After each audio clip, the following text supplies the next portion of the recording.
안녕하세요. 반갑습니다. 네, 제가 아까 또 안 그래도 지금 미리 말씀을 해주셨네요. 제가 고향이 강원도라고 이렇게 또 시작부터 지역주의 뿜어내는 발언으로 시작을 하셨는데, 네, 제가 강원도에서 태어나서 20년을 강원도에서 살아가지고 아까 강원도에서 오신 분들 일어나 주세요 할 때 좀 일어날 뻔했어요. 네, 제가 가장 오래 산 지역인데 사실 정작 강원도에서는 안 불러주셔가지고 올 일이 없었는데 네, 반갑게 이렇게 오게 됐습니다. 음, 오늘 이 자리에 제가 늦을까봐 너무 좀 걱정이 되고 긴장이 돼서 어제 저녁에 왔어요. 아마 지금 전국 각지에서 오셨다고 들었는데 아마 이제 뭐 어제 미리 오신 분들도 계시지 않을까 싶어요. 제가 어제 서울에서 그 용산역에서 ITX 청춘선 이름이 되게 예쁘더라고요. 청춘선. 그래서 ITX 청춘선을 타면 여기 금방 온다고 들어서 용산역에 갔는데 아무리 기다려도 기차가 안 와요. 그래서 방송이 나오더라고요.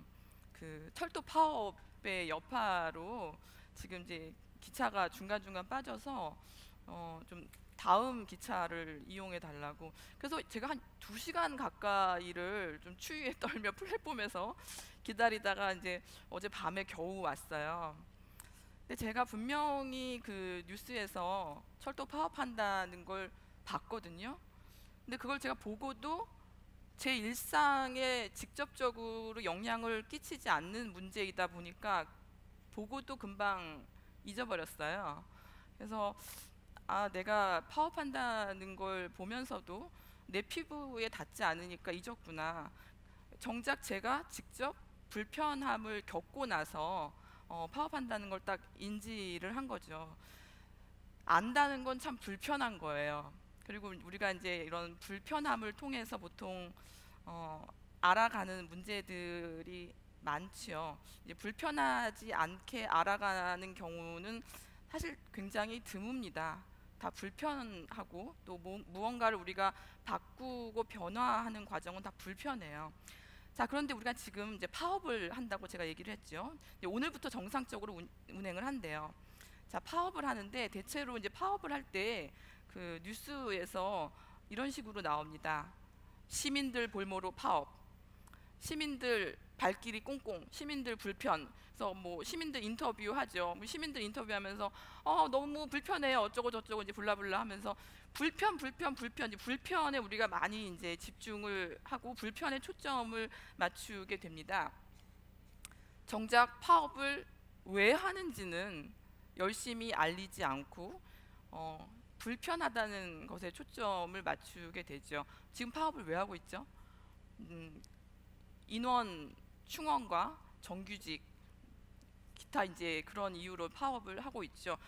주 52시간 근무를 못 하고 있어요. 과로하고 있잖아요. 많은 노동자분들이 과로하고 있고 지금 인원을 더 충원을 해도 주 52시간이 맞춰지지 않아요. 그 정도로 굉장히 많이 과로를 하고 있는 현실인데 우리는 왜 파업하는가? 왜 파업하지? 이런 문제보다는 여전히 언론에서 또 특히 이제 보수 언론에서는 시민들 볼모, 이 볼모라는 말 단어 하나 굉장히 좀 민감하게 반응할 필요가 있죠. 시민들을 볼모로 파업한다라고 해서 우리는 무엇이 문제인지는 모른 채 나의 불편에만 초점을 맞추도록 좀 만들고 있어요. 저는 주로 이렇게 우리 일상에서 평범한 문제 앞에서 평범한 사람들이 어떻게 차별에 평범하게 참여하는가, 어떻게 우리가 매우 일상적이고 익숙한 방식으로 타인을 혐오하는가, 좀 이런 문제에 관심이 많습니다. 아주 범죄, 흉악한 범죄 행위, 그리고 직접적인 폭력, 아주 뚜렷한 혐오 발언 이런 게 아니어도 매우 평범한 사람들이 평범하게 성실하고 착하게 차별을 하죠. 그런 문제들을 인식할 필요가 있는데 제가 한 2주 전인가요? 뉴스를 보다가 깜짝 놀랐어요. 요즘 초등학생들이 거주지에 따라서 좀 혐오 발언을 한다고 뉴스에 나왔어요. 제가 굳이 그 단어를 이제 옮기고 싶지는 않아요. 뭐 전세에 사느냐, 월세에 사느냐, 뭐 심지어는 빌라에 사느냐, 뭐 임대 아파트에 사느냐를 두고 이제 초등학생들이 무슨 뭐 누구 이런 식으로 이제 그 낙인 찍는 혐오 발화를 한다고 뉴스에 나오는데, 사실 그게 초등학생들이 그냥 하는 게 아니죠. 다 어디서 듣고 하는 거고, 우리 사회가 그만큼 매우 어린 아이들이 누군가를 그렇게 계층에 따라서, 사는 주거지에 따라서 차별적인 발언을 할 정도로 일상에서 혐오가 만연하다는 거예요. 제가 그 뉴스 뒷부분에 학부모 인터뷰를 보면서 그 말이 인상적이었어요. 학부모가 이렇게 말합니다. 그러면 안 되는데 어쩔 수가 없어요. 예. 사실 이게 핵심이에요. 우리 마음속에 있는 핵심. 그러면 안 되는데 나도 어쩔 수가 없어요. 그러면 안 되는 거 알지만 나도 부모다 보니까 어쩔 수가 없어요. 이렇게 말을 하더라고요. 이게 우리의 문제예요. 그러면 안 된다는 걸 알면서 혐오 발언에 참여를 하고 누군가를 무시하고, 정상가족 이데올로기 굉장히 심각하죠. 그래서 정상가족 틀에서 벗어난 아이, 또 거주지에 따라서 임대 아파트냐 뭐 어디냐에 따라서 공간을 분리하고 입구를 분리하고 친구 관계를, 인간관계를 개입해서 분리하고, 이런 일들이 일상에서 굉장히 만연하게 일어나고 있어요. 그렇다면 우리가 그게 과연 아는 것일까? 알지만 어쩔 수 없어요 라고 말을 하는데, 그게 과연 아는 것인지. 지금 이 그림은 16세기의 그림입니다. 주세페 아르침볼도라는 16세기의 오늘날은 이제 독일이라고 할 수 있죠. 독일 작가인데 당시 궁정 화가였어요. 궁정에서 당시 이제 사서였고 학자였던 어떤 사람을 이제 그린 거예요. 이제 그 주세페 아르침볼도가 사서를 이런 식으로 표현을 했어요. 사서. 도서관 사서는 책에 파묻혀 지내겠죠. 늘 책을 보고 책을 관리하고 책을 읽고, 근데 이 도서관 사서의 모습을 단지 책에 파묻혀 사는 사람이라서 이런 모습으로 그렸을 수도 있지만, 저는 이 그림을 보면 어떤 생각이 드냐면, 내가 안다는 것, 내가 아는 것이 정말로 내가 될 수 있다면, 내가 읽은 것이 그냥 내가 아는 척 하는 게 아니라, 그냥 내 말로 끝나는 것이 아니라 내가 아는 것이 정말 내 몸을 이룰 수 있다면 이런 모습이지 않을까, 이제 그런 생각이 들어요.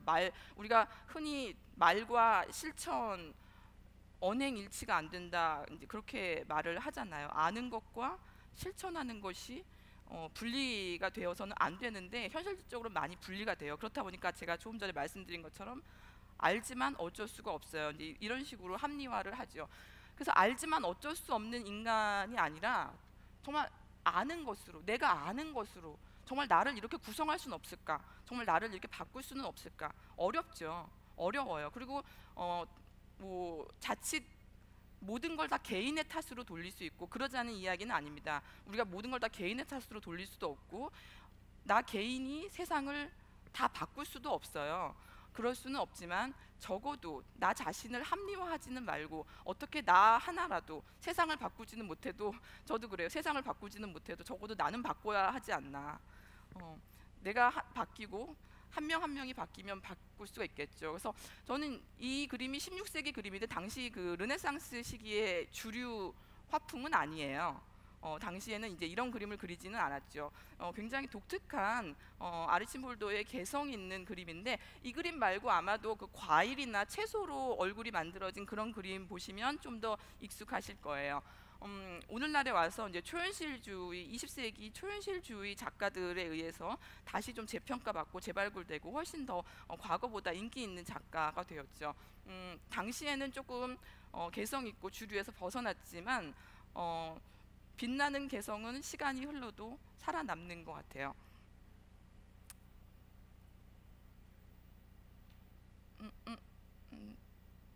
잠시만요. 제가 지금 조작을 잘 못하고 있나요? 아, 네. 네, 다음 그림을 보시면, 이 그림은 언뜻 보면 익숙하시죠? 무슨 그림인지 대번에 아실 수 있으실 거예요. 물론 제가 여기 다 써놓긴 했지만 최후의 만찬이에요. 최후의 만찬. 성경에 나오는 이야기죠. 예수와 12명의 제자 모두 13명이 함께 긴 식탁에 앉아서 최후의 만찬을 하는 자리입니다. 이 그림 구성이 이제 굉장히 유명하기 때문에 계속해서 이어서 뭐 여러 가지 패러디도 많이 있어요. 그런데 익숙한 듯 하지만 어딘가 기존에 보던 최후의 만찬과는 조금 다른 점을 발견하실 수 있으실 거예요. 이 그림은 우리가 흔히 보아왔던 레오나르도 다빈치가 그린 최후의 만찬이 아닙니다. 보다시피 이제 플라우틸라 넬리라는 여성 화가가 그린 그림인데요. 플라우틸라 넬리는 당시 이제 피렌체의 화가로서 르네상스 시대에 드물게 이름이 남아 있는 몇 안 되는 여성 작가예요. 흔히 우리가 르네상스 하면 이제 인본주의, 천재 시대, 그렇죠? 르네상스, 문예 부흥의 시대고, 문예 부흥의 시대지만 누군가에게는 마녀 사냥 당하던 시대가 르네상스 시기이기도 합니다. 여성들은 마녀 사냥 당하던 시대죠. 여러 가지 이유로 대체로 뭐 돈이 많은 그 독신 여성일수록 마녀 사냥 당할 확률이 굉장히 높았습니다. 경제 문제와 다 관련이 깊죠.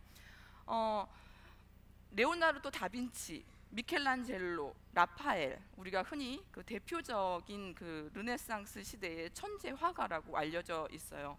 그런데 왜 여성은 없을까요? 이러한 문제 의식에서 출발해서 누군가는 논문을 썼지요. 왜 훌륭한 여성 미술가는 없는가? 진짜 없었을까요?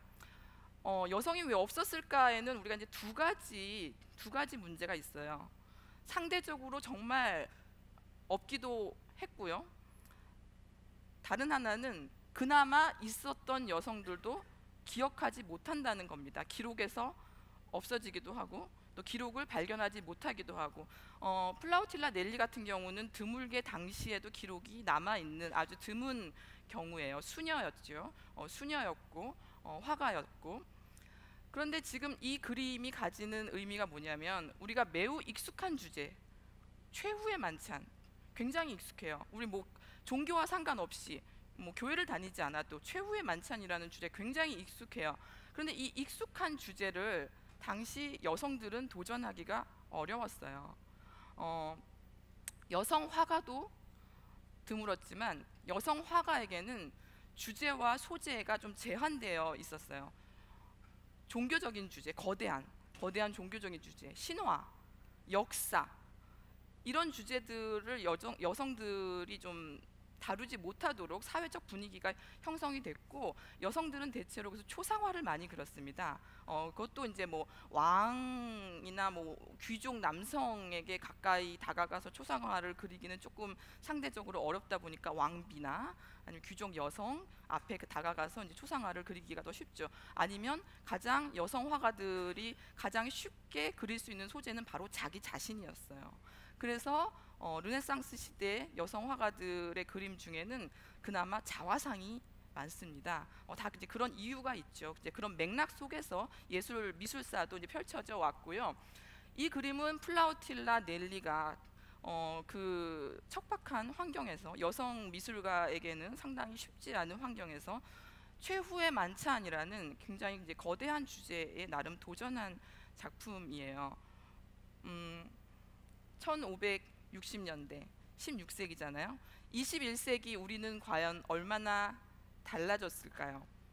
많이 달라졌죠, 물론. 그런데 여러분들 그거 아세요?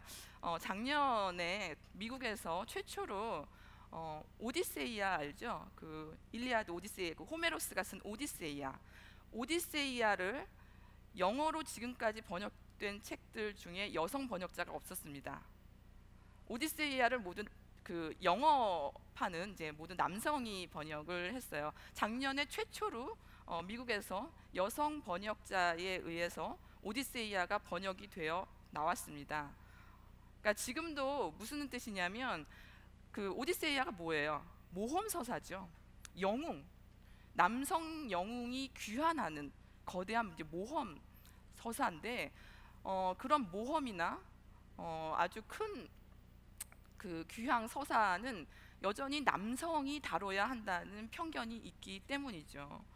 저도 미처 생각지 못했어요. 작년에 이제 그 미국에서 이제 그런 번역서가 나오기 전까지는 저도 미처 생각을 못했는데, 그러고 생각해 보니까 모두 남성이 번역했다는 사실을 저도 뒤늦게 깨달았어요. 바로 이런 식으로 우리가 매우 익숙하게 바라보고 있는 영화나 소설, 뭐 대중문화, TV 모든 것들에서 조금만 더 생각해 보면 익숙하지 않은 문제들이 상당히 많습니다. 근데 우리가 자연스럽지 않은 것을 자연스럽게 받아들이고 이제 그렇게 살아가고 있는 거죠. 그럼 번역을 남성이 하는 것과 여성이 하는 게 그럼 무슨 차이가 있길래 굳이 거기에 의미를 두느냐? 차이가 있어요.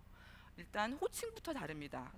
부부 관계에서도 남성이 번역할 때와 여성이 번역할 때 서로 부르는 호칭이 달라져요. 그리고 굉장히 여성을 상스럽게 욕하는 언어를 번역할 때도 남성 번역자의 경우 훨씬 더 세게, 훨씬 더 강하게 여성을 더 상스럽게 욕하는 언어로 번역을 하기도 합니다. 뭐 이거는 아주 사소한 일일 수도 있는데, 심지어는 그 레이디 앤 젠틀맨이 한국에 와서 번역이 되면은 숙녀와 신사가 아니라 신사와 숙녀가 되죠.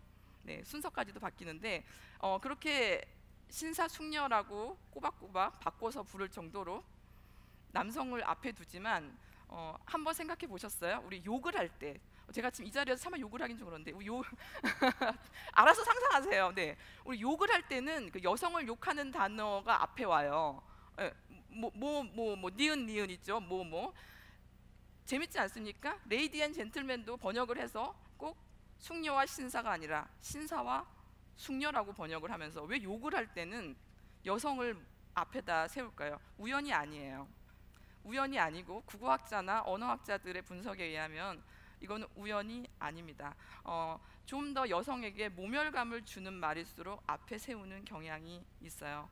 그러니까 우리가 입에 붙어 있는, 내 입에 붙어 있는 언어, 나의 태도, 모든 것들이 다 우리의 차별적인 의식과 관련이 있다는 걸 인식할 필요가 있습니다. 그리고 제가 여기서 이제 또 하나 한 가지 또 이제 좀 딴지를 걸자면, 저 만찬은 근데 누가 차렸을까요? 궁금하지 않습니까? 예수와 12제자는 모두 남성으로 구성되어 있어요. 저 만찬도 남성들이 다 차렸을까요? 만찬은 누가 차렸어요? 저 엄청난 만찬을 13명이 먹을 밥, 13명이 먹을 밥 차려보신 분 계세요? 13명이 먹을 밥 차리려면 정말 힘듭니다. 장 봐와야 되죠. 더구나 저 시대 때 장 봐와야 되고, 저거 어떻게 다 차렸을까요? 또 설거지는 누가 했을까요? 먹고 나서 누가 치웠죠? 누가 차리고 누가 치웠는가? 우리는 저 만찬이 일어나기 전과 만찬 이후는 몰라요. 이런 게 맥락이죠. 이런 게 맥락이에요. 만찬 이전과 만찬 이후까지 상상할 수 있는 것, 그렇게 상상할 수 있는 서사적 상상력을 키우는 것, 맥락에 대한 이해, 사실 이런 것들이 굉장히 그 예민한 감수성을 키워주고 우리가 다양한 이야기에 좀 촉을 세우는 그런 사람으로 자라날 수 있게 해주죠. 별거 아니지만, 사소하지만 저런 질문을 좀 던져보고 싶습니다. 정말 만찬은 누가 차렸을까요? 우리가 밥하는 거 너무 쉽게 생각하는 경향이 있죠. 이제 또 이제 이런 이야기, 이제 밥하는 이야기 나왔으니까 부른배 태제라는 개념이 있습니다. 아시는 분도 계실 텐데, 우리가 인권에 대해서 이야기할 때 많이 나오는 개념이에요. 부른배 태제. 일단 오늘날에는 저 개념은 오늘날에는 더 이상 지지하는 개념이 아니라는 걸 미리 말씀을 드리고요. 인권은 아침 식사에서 시작이 된다. 굉장히 쉬운 말로 멋있게 인권에 대해서 이해하기 좋게 설명하지 않았습니까? 인권은 아침 식사에서 시작이 된다. 무슨 뜻이겠어요? 일단 아침밥을 먹을 수 있어야죠. 밥을 먹을 수 있어야 된다는 거예요. 일단은 배가 불러야 된다. 이제 그런 이야기인데, 레오폴 상고르는 그 세네갈의 초대 대통령입니다. 초대 대통령으로 계속 이제 뭐 그 재선도 하고 굉장히 오랫동안 세네갈이 이제 그 프랑스 식민지에서 벗어난 이후에 초대 대통령을 맡았던 그 사람인데 문인이기도 해요. 문인인데 그 네그리투이드 운동이라고 유럽 식민지였던 아프리카나 저 카리브해 쪽 그쪽에 이제 유럽, 프랑스 주로 이제 식민지였던 흑인들을 중심으로 일어난 문화 운동이에요. 일종의 그 유럽 백인의 식민주의에 저항하는 흑인들의 문화 운동이라고 볼 수가 있습니다. 주로 이제 문인들이 문학으로서 많이 참여를 했습니다. 레오폴 쌍고르는 바로 이제 그 네그리티드 운동의 리더예요. 그 운동을 이끌었던 이제 그 일종의 이제 우리 식으로 말하면 저항 시인이죠. 그런 사람이고 나중에는 세네갈의 대통령이 되는데 바로 그렇게 저항 운동을 이끌었던 시인이 했던 아주 좋은 말이에요. 그런데 저 말을 우리가 좀 더 생각해 봅시다. 그냥 우리가 생각하지 말고 좀 더 깊이 들어가 보면 식량권이 해결된 후에야 비로소 참정권, 표현의 자유, 사생활 보호 등에 대해서 우리는 논의할 수 있다라는 뜻이 되는 거예요. 어떻게 생각하세요? 여기에 동의하시나요? 이 말에는 굉장히 함정이 있어요. 우리가 인권의 순서를 정할 위험이 있는 거죠. 그 인권의 순서를 누가 정하나요? 누가? 과연 배부른 사람이? 배가 먼저 부른 사람이? 이거는 사실 좀 모순인 거예요. 우리가 그런 식으로 하게 되면 바로 경제 성장을 위해 다른 인권을 억압하는 걸 합리화할 위험이 있습니다. 사실 우리가 이제 많은 독재 국가들이 이제 그런 현실에 처해 있고 일단은 배가 불러야 한다. 그럼 실제로 과연 모든 사람이 그럼 배가 부른 날이 오기는 하나요? 그렇지도 않아요. 그렇지도 않고 계속 우리는 국가는 잘 살아도 그 안에서 빈부격차는 굉장히 심각한 그런 상황에 처해 있습니다. 다시 말하면 배부른 태제라는 명목으로 누군가는 계속해서 아무리 시대가 변하고 아무리 산업혁명이 뭐 400번이 일어나도 누군가는 계속 배가 고파요. 빈부격차가 해결이 안 돼요.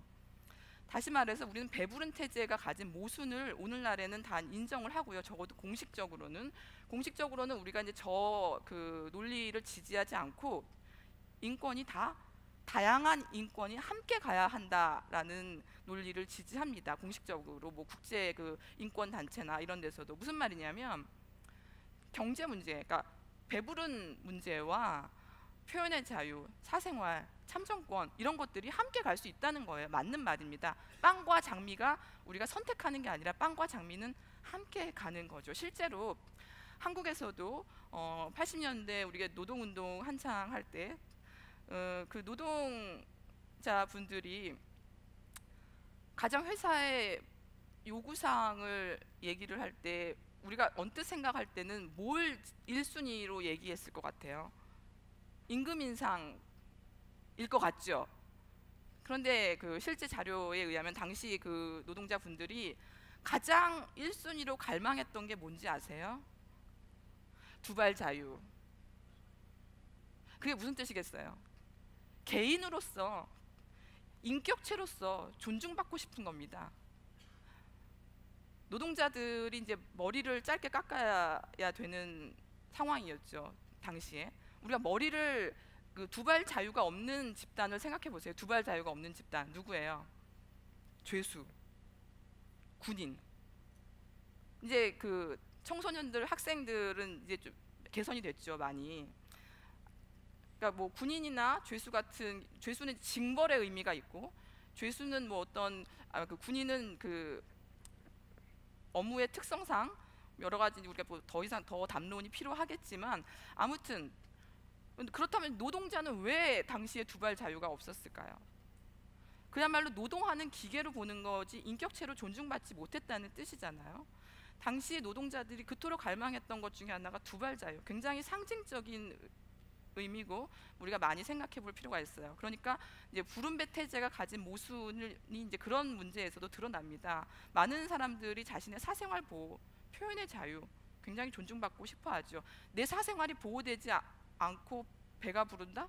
사실 현실적으로 그렇지도 않아요. 참정권 없는 존재가 배가 부를 수가 있나요? 그렇지 않거든요. 그러니까 같은 그 우리가 여러 인권이 다양하게 함께 경합하고 함께 갈 때 오히려 더 상승 효과가 있다는 게 이제 오늘날 우리가 지지하는 논리입니다. 자, 여기서 또 딴지를 걸죠. 그럼 아침 식사는 누가 차립니까? 그렇죠? 아침 식사가 중요하긴 한데 우리는 항상 그거를 빼먹어요. 아침 식사는 누가 차리는가? 아침 식사가 저절로 어, 냉장고 마트에서 냉장고로 저절로 날아와서 우리 집 냉장고에 저절로 싱크대에서 혼자 막 씻겨져가지고 내 식탁에 내 접시 위에 저절로 날아오지는 않죠.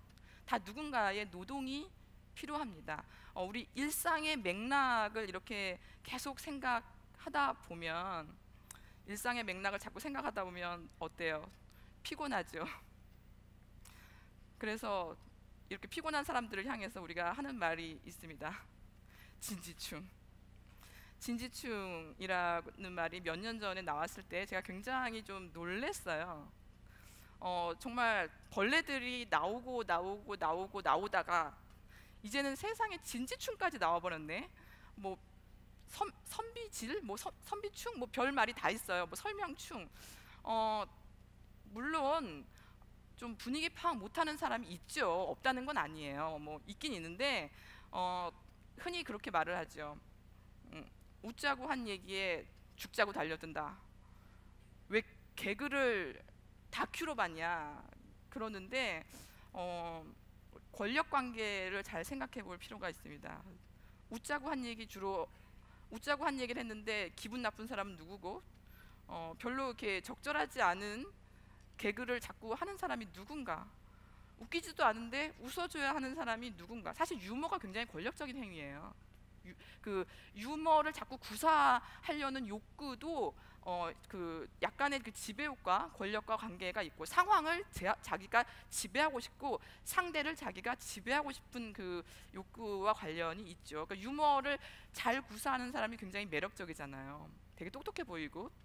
그런데 이제 우리가 바로 유머가 굉장히 똑똑해 보이는 이유는 그 유머가 그만큼 훌륭해야 되기 때문인데, 그 유머가 훌륭하지 못하면 불쾌감만 느끼지요. 근데 그럴 때 웃어주지 않으면 진지충이 되는 거예요.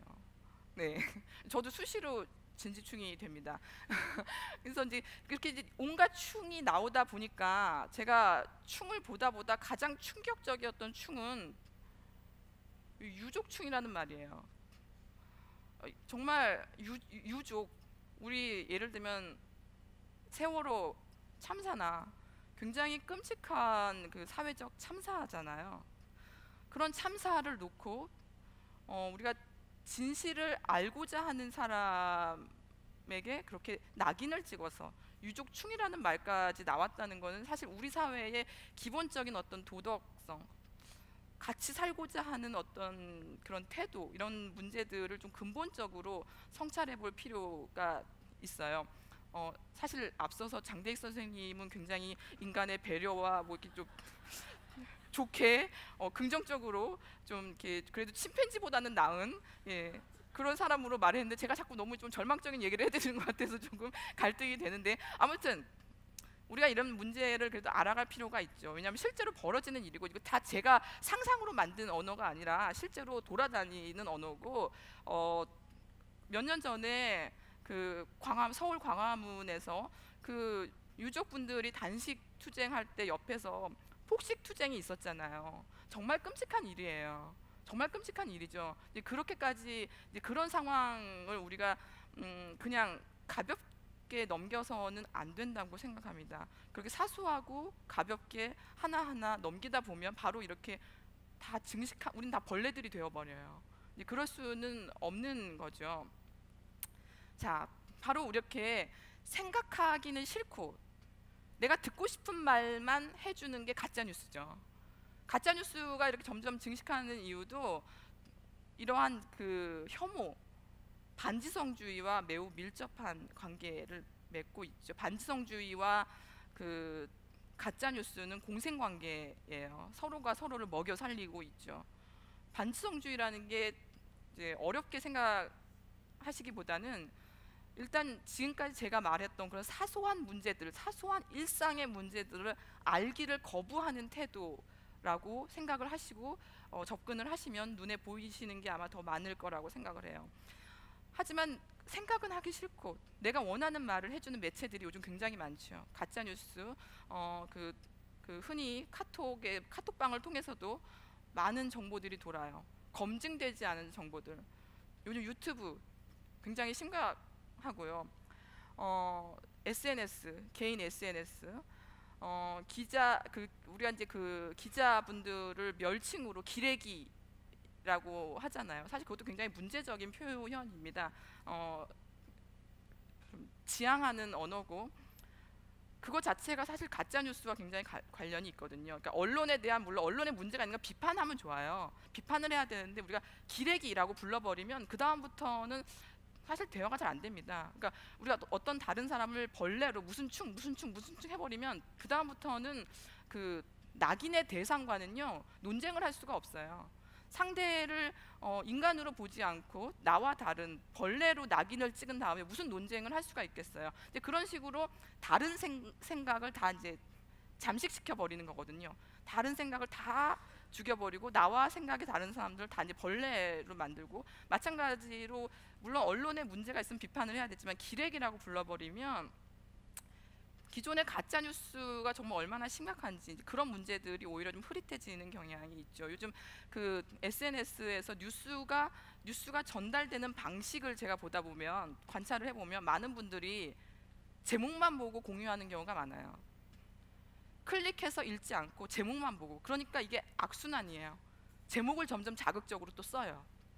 그렇게라도 해야 사람들이 클릭을 하니까. 클릭해서 들어가면 내용이 제목하고는 좀 다른 경우도 있거든요. 그런데 우리가 클릭 장사 막 그러죠. 클릭을 유도하기 위해 또 제목은 자극적으로 나오고 악순환이에요. 그래서 가급적이면 그렇게 SNS, 카톡 뭐 이렇게 검증되지 않은 경로로 우리가 이제 뉴스를 안 볼 수는 없어요. 요즘 이미 우리가 이제 돌아갈 수는 없지만 그래도 이제 그러한 문제에 대해서 좀 문제 인식을 가지고 좀 경계할 필요는 있다고 생각을 합니다. SNS에서 퍼져 나가는 혐오 발화들 굉장히 심각하죠. 지금 보시는 이 그림은요, 1800년대 후반에 나온 그림이에요. 미국 신문에. 그러니까 지금 어떤 분이 갑자기 입이 벌어지는데 그 지금 우리 21세기인데 가짜 뉴스가 오늘날의 새로운 문제가 아니라는 이야기입니다. 늘 가짜 뉴스와 싸워왔어요. 늘. 그런데 오늘날 이게 조금 더 심각한 거는 매체가 다양해졌고 굉장히 속도가 빨라졌죠. 그래서 이게 가짜 뉴스의 그 확장성이, 파급력이 비교가 안 되는 상황이 되어버린 거예요. 지구 반대편의 뉴스도 바로바로 알 수가 있어요. 그래서 이러한 가짜 뉴스가 어떻게 우리의 반지성주의, 우리 안에 반지성주의, 반지성주의 하면 좀 너무 딱딱하니까 모르려고 하는 의지, 알기를 거부하는 태도와 어떻게 결합해서 우리 일상의 혐오를 증식하는지 생각해 볼 필요가 있습니다. 자, 그렇기 때문에 이러한 환경 속에서 과연 나는 차별하지 않는다, 가능할까요? 저는 제 자신도 좀 경계해요. 말을 할 때마다 좀 조심스러워요. 굉장히 조심하지만 모르는 거죠. 저 역시도 이렇게 이 사회 속에서 차별과 혐오를 공기처럼 들이마시면서 사는 사람이기 때문에 나는 예외다라고 생각한다면 오만일 거예요. 제가 최근에 한 대학에서 강의를 하다가 강의가 끝난 후에 한 학생이 저에게 와서 일종의 약간의 항의성, 약간의 건의를 했습니다. 무슨 이야기였냐면, 채식에 대해서 제가 이야기를 하면서 너무 우리가 갑자기 식탁을 확 바꿀 수는 없으니까 단계적으로 차근차근 할 수 있는 것부터 바꿔 나갔으면 좋겠다라고 했어요. 이 말이 뭐가 문제인지 잘 모르시는 분들도 계실 거예요. 하지만 어떤 분들에게는 이 말이 문제였습니다. 그래서 강의가 끝나고 저에게 왔어요. 저는 그 말에 동의하지 않습니다. 지금 지구가 환경이 얼마나 심각한데 단계적으로 바꿀 수가 없다. 우리는 지금 당장 이 순간 바꿔야 된다. 지금 당장 이 순간 밥상을 바꾸도록 해야 되고, 지금 당장 이 순간 행동을 해야 되는데 선생님이 단계적으로 바꾸라고 그렇게 말을 하는 건 너무 소극적이다라고 이야기를 하더라고요. 제가 할 말이 없었어요.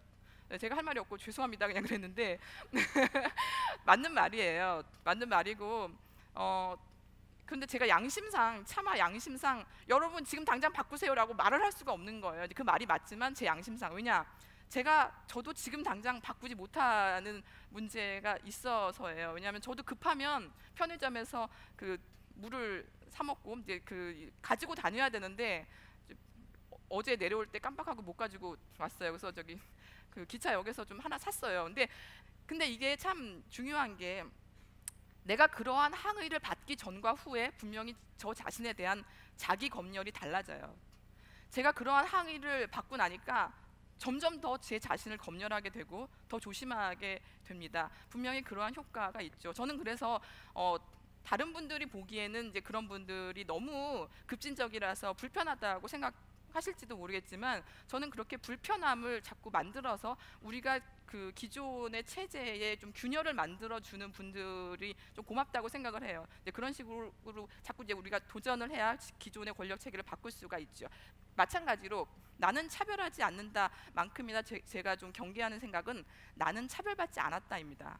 모두 위험해요. 사실 이런 분들 굉장히 많습니다. 나는 차별받은 적 없는데? 나는 여자지만 차별받은 적 없는데? 페미니스트를 너무 민감해. 나는 장애인으로 차별받은 적 없는데? 나는 전라도 사람이지만 지금까지 지역 차별 받은 적 없는데? 이런 분들 굉장히 많습니다. 외국 나가서 나는 아시아인으로 차별받은 적 없어. 인종차별이라니 열등감이야, 피해의식이야, 이렇게 말하거든요. 이런 말이 왜 위험하냐면, 사회 구조적으로 만연한 우리 문화 속의 뿌리 깊은 차별을 외면하고 마치 개인의 문제인 양, 그 개인이 부족해서, 그 개인이 모자라서, 그 개인이 마치 차별받을 만해서 벌어지는 일인 양 문제를 왜곡시킬 그런 위험이 있지요. 그래서 나는 차별받지 않았다. 받지 않았을 수 있어요, 우리 개개인은. 그렇지만 그런 발언은 조심해야 되는 거죠. 정말로 우리가 살아가면서 차별받지 않기도 사실 쉽지가 않아요. 정말로 그런 사람이 있다면 굉장한 권력자예요. 누가 있죠? 누가 있죠? 뭐 이건희 정도 돼야 되나요? 글쎄, 엄청난 권력을 가진 사람만이 그 일평생 사는 동안 차별받지 않을 수가 있어요. 정말 그렇다면 조심해야죠. 오히려 자신의 권력을 인지하고 조심해야지. 나는 차별받지 않았는데 무슨 차별? 내가 받지 않았다고 세상에 차별이 없는 건 아니거든요. 그래서 저러한 생각을 모두 경계할 필요가 있습니다. 자, 웬 뜬금없는 김치인가? 지금 김장철이죠. 김장들 하셨어요? 김장 집집마다 아직 안 했어요. 저희 집도 김장을 이제 지난주부터 한참 하더라고요. 하신 집도 있고 못 하신 집도 있고 앞으로 할 집도 있는데, 한국의 대표 음식이라고 하면서 흔히 김치, 고추장, 된장 이렇게 하잖아요. 저거 다 누가 만들어요? 네, 대체로 집안에서 아내나 어머니들이 만듭니다. 네, 똑같이 공부하고 똑같이 잘하지만 특히 이제 결혼이라는 걸 하고 난 이후로 어떤 여성들은 남편의 그 가족에게 가서 김장을 해주고 오죠. 우리 그 반대를 생각할 수 있나요? 그 반대는 잘 생각이 안 돼요. 여기 처갓집 가서 해마다 김장하시는 분 계세요? 그리고 반대는 잘 일어나지 않아요. 이런 게 문화화된 차별이죠. 불법은 아니지만 우리 전통이라는 이름으로 우리 생활에 굉장히 익숙한 방식의 차별. 이게 이제는 어떤 식으로 벌어지냐면요. 지금도 있을 거예요. 여러분들 간단한 검색으로 찾으실 수 있을 거예요. 이맘때만 되면 각 지역에서 다문화 가정, 전 다문화라는 이름이 별로 옳다고 생각하지 않아요. 그런데 이제 어쨌든 우리 그 말을 쓰고 있죠. 다문화 가정 주부, 다문화 주부를 대상으로 한 김장 체험 해마다 해요. 여러 지역에서. 지금 강원도 어딘가에서도 하고 있을 거예요. 이게 언뜻 생각하기에 좋은 것 같죠.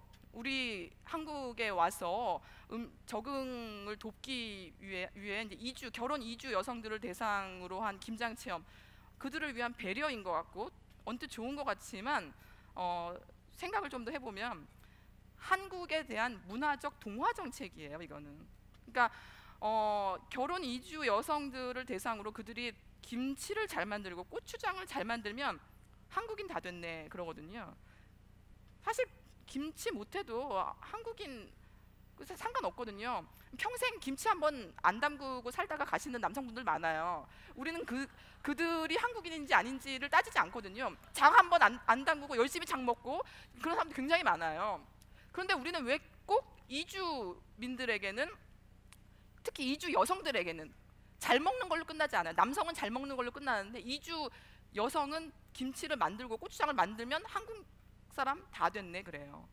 이게 마치 무슨 풋풋한 인간미, 인정, 무슨 뭐 정의 넘치는 한국 사회인 것 같지요. 굉장히 문화적인 차별입니다.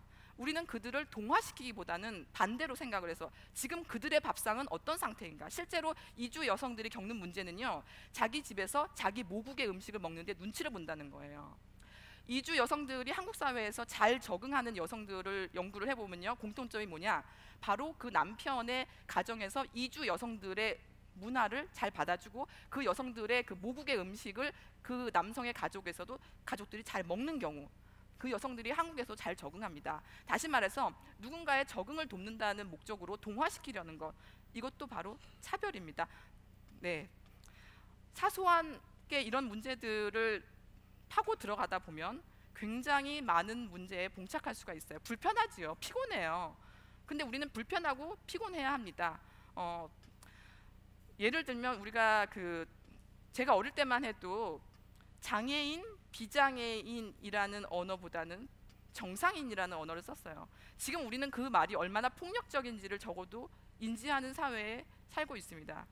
바로 그렇게 사소한 문제를 사소하지 않게 너무 예민하고 까탈스럽게 생각하는 사람들이 있어서 우리는 언어 하나를 바꿀 수가 있었어요. 여러분들 고속버스에서 휠체어 탄 장애인 보신 적 있으세요? 없으실 거예요. 우리에게 평범한 이동, 대중교통이라고 하지만 누구는 그 대중에서 소외가 되었죠. 휠체어 탄 장애인은 고속버스를 탈 수가 없었는데 그게 올해부터 시범 운영이 됩니다. 이제 올해부터 됐어요. 올 여름부터 이제 시범 운행 됐고, 이제 겨우 그걸 하기 위해서 장애인 단체에서 십수년을 싸웠어요. 우리에게는 너무나 평범한 일상이 누구는 엄청나게 오랜 시간 동안 엄청난 투쟁을 거쳐서 겨우 이제 한 걸음 뗄 수 있게 된 겁니다. 바로 그렇게 사소한 일상을 사유하는 것만으로도 매우 혁명적인 변화를 이끌어낼 수가 있어요. 아이들이 쓰는 크레파스 하나, 저도 어렸을 때 살색이라고 썼습니다. 살색. 지금 우리는 더 이상 그거를 살색이라고 말하지 않아요. 물론 습관적으로 아직도 그런 말을 하는 사람이 있지만 적어도 공식적으로는 살구색이죠. 우리가 그 살구색을 살색이라고 하면 흑인들은 살이 아닌가요? 검은 피부는 살이 아닌가요? 그렇죠. 그러니까 우리 바로 이제 그런 언어 습관이 몸에 배이면 어느 정치인처럼 흑인 유학생을 보고 너 얼굴이 연탄색 같아라는 말을 아무렇지도 않은 거예요. 그걸 유머라고 하는 거죠. 차별 발언을 유머라고 하는 겁니다. 이처럼 알기를 거부할 때 차별이 견해가 돼요. 차별이 견해가 되는 건 정말 위험하죠. 차별이 그렇게 문화가 됩니다. 네, 제가 이야기를 하다 보니 어느 순간 시간이 초과해 버렸네요. 네, 아무튼 제 말의 요지는 차별이 문화가 되지 않도록 아주 일상의 작은 변화에서도 조금씩 실천을 하는, 우선 나부터 자기 자신은 바꾸지 않으면서 세상을 바꾸겠다? 모순이죠. 네, 그러한 모순을 깨닫고 하나하나 조금씩 바꿔나가는 사회에 동참해 주셨으면 하는 바람입니다. 들어줘서 감사합니다.